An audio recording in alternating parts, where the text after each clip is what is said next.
strikes, demand for a 60% increase in the base salary of Ghanaian workers. Well, today we are here at the organization mandated by government to determine and manage the salary of public sector workers who are paid from the Consolidated Fund.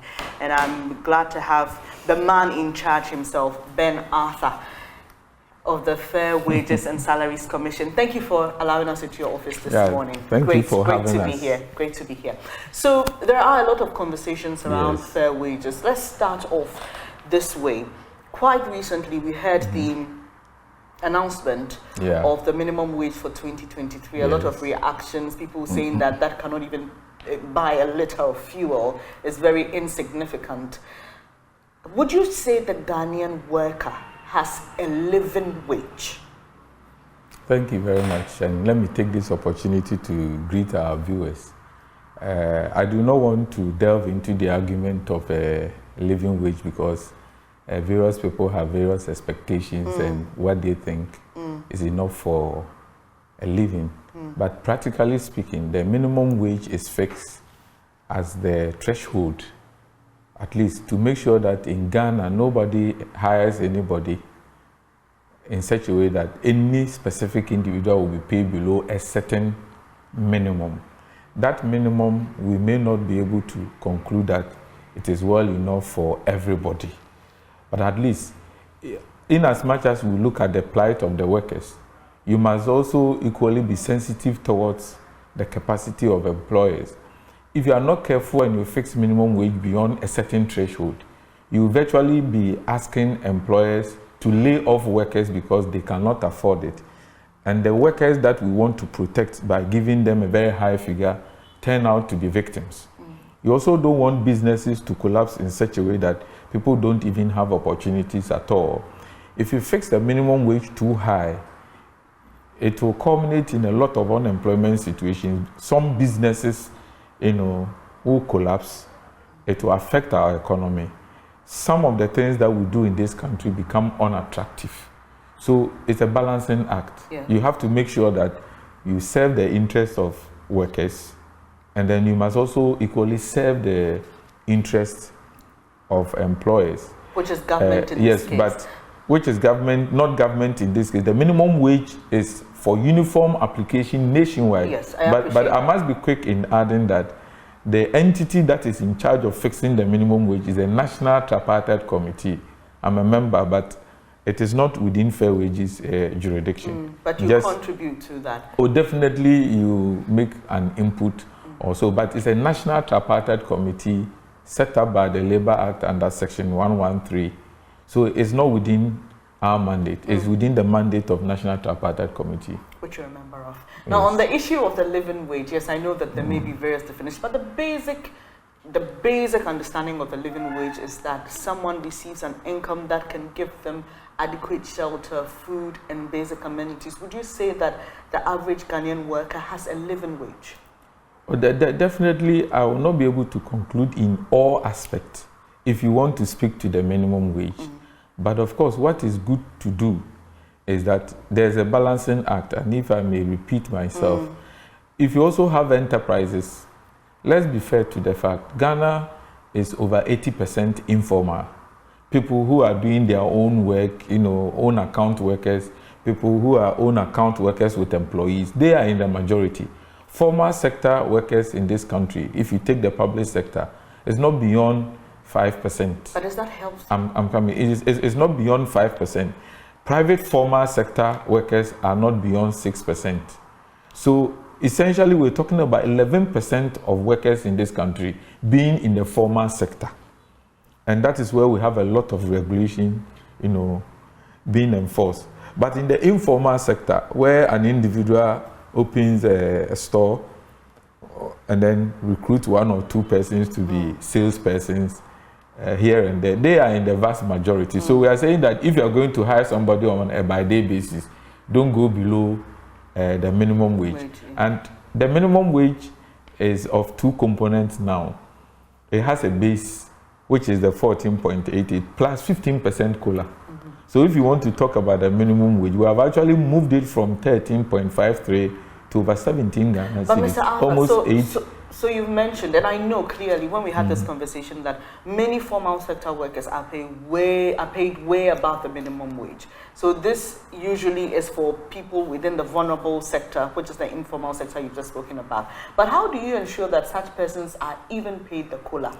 Well, I may not have to go into that, because there's a body that has that jurisdiction for monitoring and for enforcing, and that is the Labor Department. Is that done? Yes, it's done. So they might be able to equip you with some data as to enforceability level. So I may respectfully refer you to that's fine. the Labor Office for you to get further and better particulars on the matter. You've been doing a lot of work recently. We know the issues with the teacher unions, we know recently CTAG. Yeah. We know currently there's an ongoing negotiation for a 60% increase in base pay for salary workers. How do you determine fair wages? For the ongoing negotiations, I would not like to comment on that, because the parties have agreed to treat the matters with the utmost confidentiality. When we are done with the base pay negotiations, like we did for the minimum wage, I'm sure we will be courteous enough to inform the public about the outcome. But for now, per our rules of engagement, I would not like to go there. But there's one thing that our constitution demands, that we pay fair and realistic wages based on productivity, and ensure that higher productivity is maintained. I must admit that if you look at our capacity to pay as a nation, we are doing our very best, because if you collect taxes, and we're using almost 60% currently to pay public sector workers who are less than 800,000, then the 40% is to cater for all of us, our infrastructure projects, paying of our debt and all that. So if we're going to go by proportion, even by percentages of population, then obviously you will not be able to draw that conclusion. Ghana is doing well, except to say that we may be able to do better if we are collecting more revenue. If we are collecting more revenue, then I dare say that nobody should even go on strike demanding more. Government itself will be careful enough to realize that, look, we have enough in our kitty, and the people who are also putting their shoulders to the wheel, must be catered for. We empathize with the Ghanaian worker, especially the public sector workers. I understand that they are also giving off their best, but it is ability to pay that is the issue. Even in our various homes as fathers, when your children and your wives, ask you some or demand certain things, you realize that it's not everything you'll be able to cater for. So let me use your medium to appeal to organized labor and the public sector workers that we are not in normal times. I must be very sincere, we are not in normal times.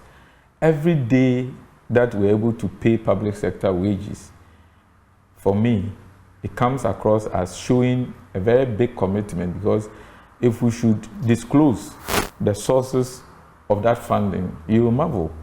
So we pray that as we move ahead as a country, the economy will fare better and we'll be able to do much better for public sector workers. But we're appealing to them to manage their expectations. We are not in normal times at all.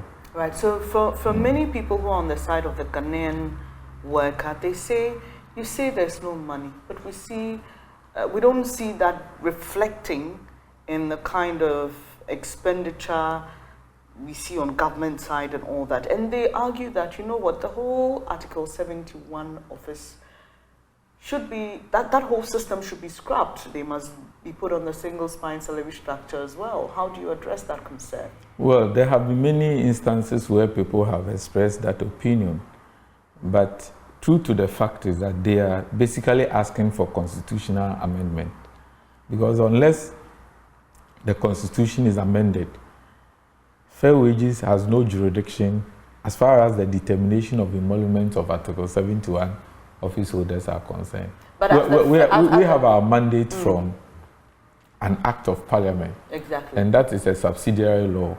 The supreme law in this country is our constitution. So those who have these expectations basically are asking for constitutional amendment. And until that is done, we are not able to advance that argument whatsoever. But you have the bigger picture. You see what Article 71 office holders earn. You see what other people within the workforce earn. Would you say that the argument to scrap that within the Constitution or seek for an amendment is a fair suggestion? Well, we are a people. I must be sincere in adding that our Constitution has a history. It has a history of emerging from a dictatorship. And you could see from the spirit of the Constitution that we were more focused on stability. The time has come perhaps to get the Constitution amended to tilt it towards development. I mean, to orient it from the development point of view. From that point of view, we can advance some of these arguments, but until that is done, fair wages has no jurisdiction. In fact, we do not determine Article 71 office holders emoluments. I've gone beyond that. We don't even come near it. So to do the comparison will be most unfair. If we had had the chance to really work on it, then we can have the authority to comment on it, give you our analysis, conclusions, and whatever. But we don't even tackle that in the first place. So any technical comment on it will not be fair. In answering my question about how you determine fair wages, you spoke about productivity. Yes. It's a big concern to many people. Government statistician raised that. He says he was misconstrued. Nevertheless, there are concerns about productivity within our public sector. How do you measure this productivity if that is one of the key components of determining a fair wage? Thank you very much. I think it's an issue that needs to be addressed comprehensively.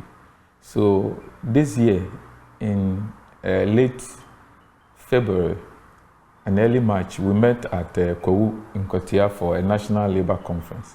And then out of the communique, the agreement that came out of the conference, one key item was that the time has come to ensure that internal consistency, external consistency, and productivity reflect in the pay.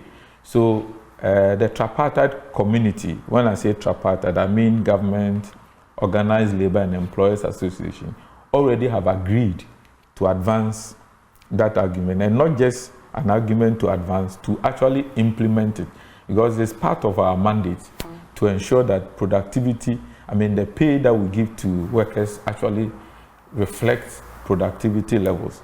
So this year we have collaborated, and we are still doing that with MDPI, that is the Management Development and Productivity Institute. We're also collaborating with NDPC, National Development Planning Commission, and then Public Services Commission itself, Ghana Statistical Service. We formed a performance review committee, which is still working together. Very soon, the performance management system of this country by public services will be reviewed. When that is reviewed and is implemented, then we'll be able to get some score to be able to actually link it to pay. So the measurement models are there, but we want to be sure that we've had a full conversation around it. We need to engage organized labor on this and be sure that that is going to be done. We've gone a step higher by getting assistance from the Vice President Office to go digital with some of our operations, so that when that also sees the light of day, we will not struggle with the manual system with which we operate. We'll be able to do that, holistically. So it's a key item on our plate that we need to do that. And that is when you can completely say that you are actually paying realistic wages. I must be very true to the fact that we need to measure productivity and pay according to productivity levels. But of course, there are certain aspects of pay, especially in the public service, that has social protection, elements. In Ghana, employment itself is seen as a social protection device. under our constitution is one of the fundamental human rights. So you are not able to just look at pay only from the point of view of productivity. So in practical terms now, how do you spoke about the manual system you're operating now, how do you measure the productivity of a Ghanaian worker when a group comes with demands? I mean, beyond the issues of cost of living and all those other things, when you need to measure their productivity, how do you do it practically? Currently, the institution in charge of really measuring is the respective organizations supervised by the Public Services Commission. So we are not the ones going to measure really performance and productivity. It's the respective institutions. So if we have people, say with Ghana Statistical Service, it's the Statistical Service per agreed model that should be able to get that thing done. But where we come in is where the scores are given to us, and then we are able to link it to pay, so that your movement on the structure will be informed by your performance as well.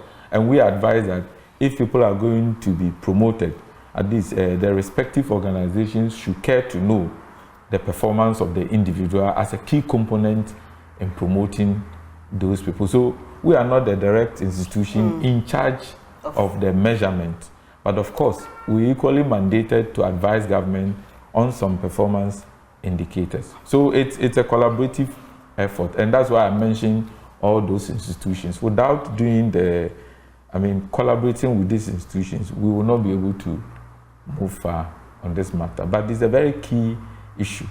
The question is, what are we paying for? So we need to answer that holistically. Would you say our current wage system is fit for purpose? Yes. In fact, I must say that if you look at the history of Ghana and public sector pay policies, the one that has lasted longest is a single spine pay policy. We have had several others, committees have been set up, other pay policies have come. But I must admit that we ourselves, when I say we, government itself has also agreed with organized labor and the tripartite community that the single spine pay policy needs a review. And under the auspices of the Minister for Employment, through the National Tripartite Committee, a committee was set up to do the review. And of course, I'm also a member of that committee. We are far advanced with the issue. So we admit that some aspects of the policy needs review. So in fact, it's been 13 years since its implementation. So we admit to the fact that we can make it better. The workplace is very dynamic. It's very, very dynamic. So we need to also review some of these things to really reflect the times that we find ourselves in. Has the review started? Or when do you have plans? No, it's a committee working. When the committee is done with its work, and the committee is under the National Tripartite Committee. So when the work is done and the matters are laid before Parliament, Cabinet, and there's a decision as to the way to go, engaging labor on the matter, it becomes a policy, and then we will take it and implement it.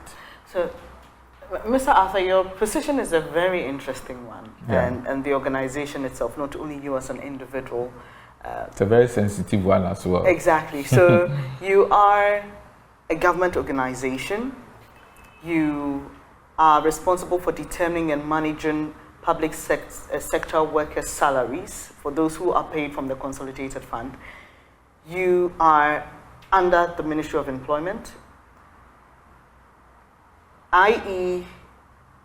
for government, but mediating issues between government and the worker. How do you go about this? Because there are those who have accused you of unfairness on quite a number of occasions, and I'm sure based on the picture I've painted, we can understand why.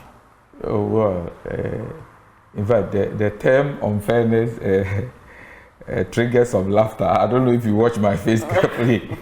There are instances people have met us on the street and they call us unfair wages.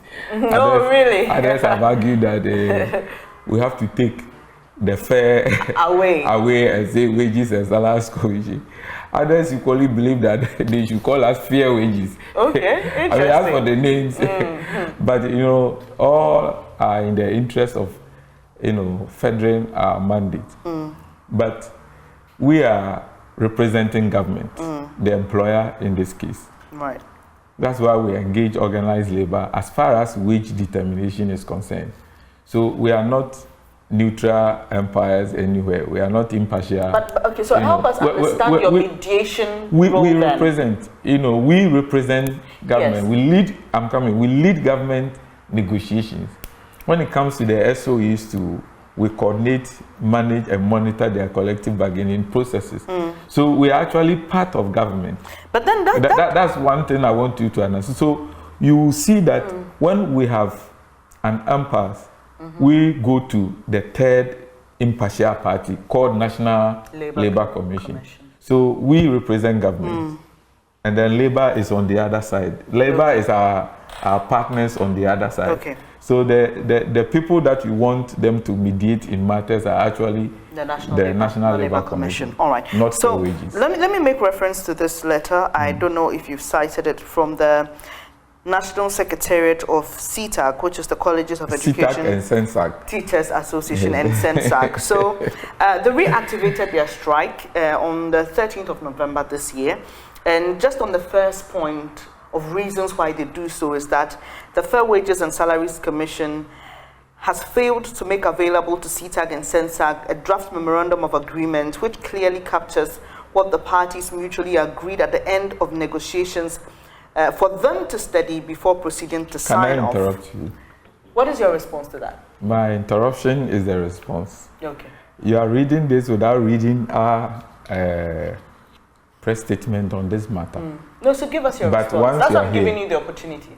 In fact, we associated with one item on this that has to do with the first degree holders' effective dates, because after consultation, that was what was practicable. But any other issue that has been mentioned here, with the exception of CTAG, is resolved. You don't know the persons by face, but yesterday we were able to sign our agreement with SENSAG.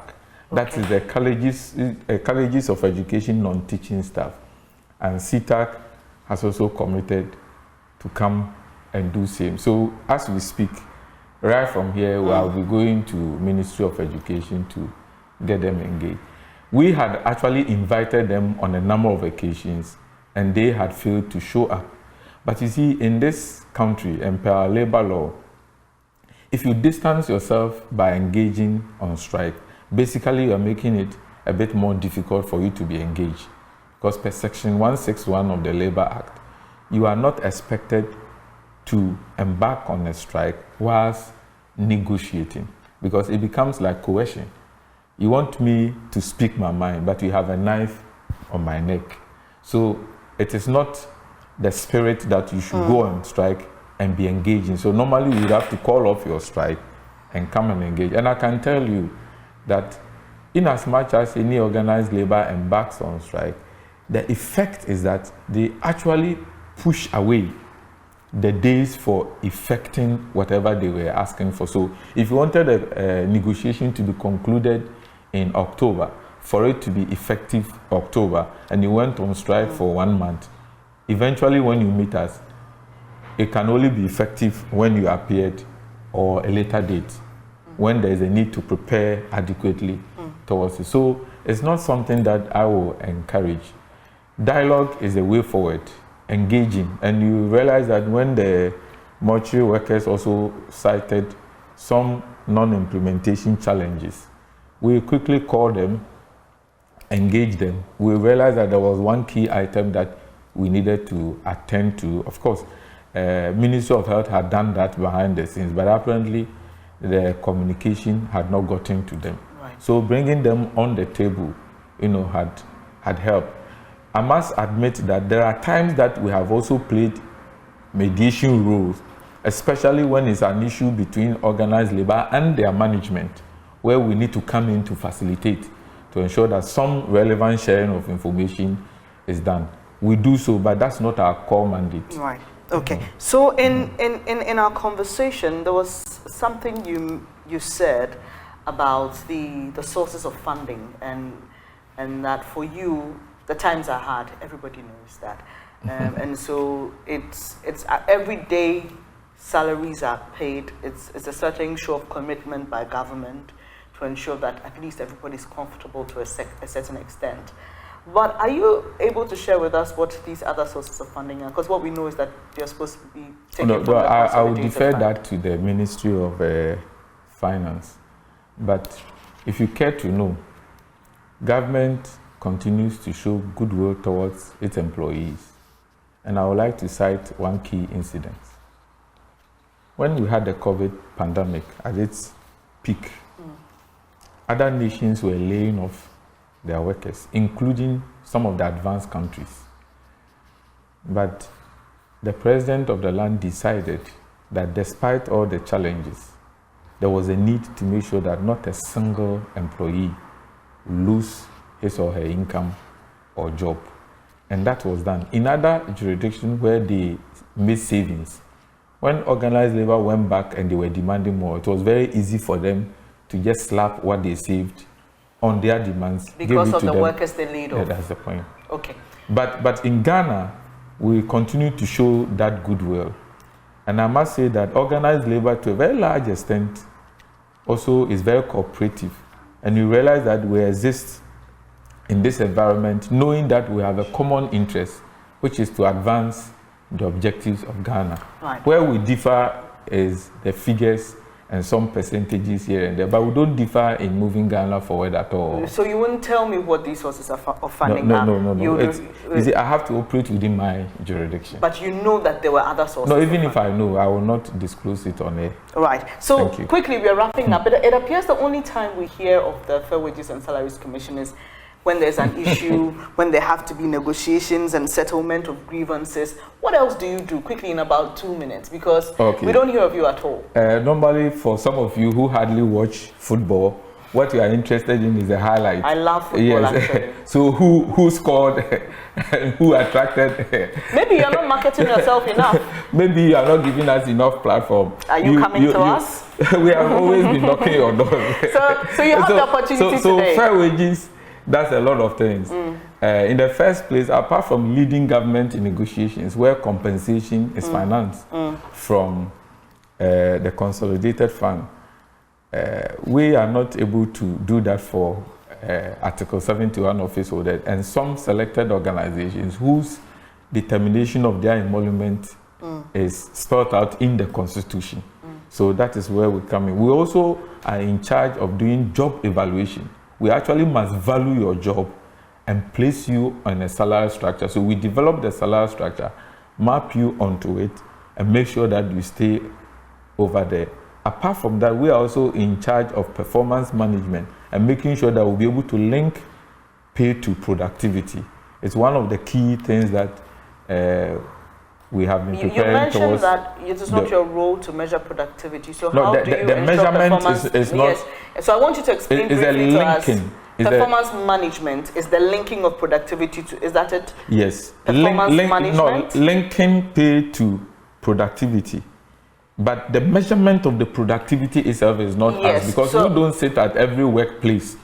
Yes, and I appreciate that. People. But so how do you manage the performance? The performance is not managed by us. But you just said that performance management. Yes, performance management and linking pay to product. And I'm telling you the aspect that we come in. Right. So that is also key.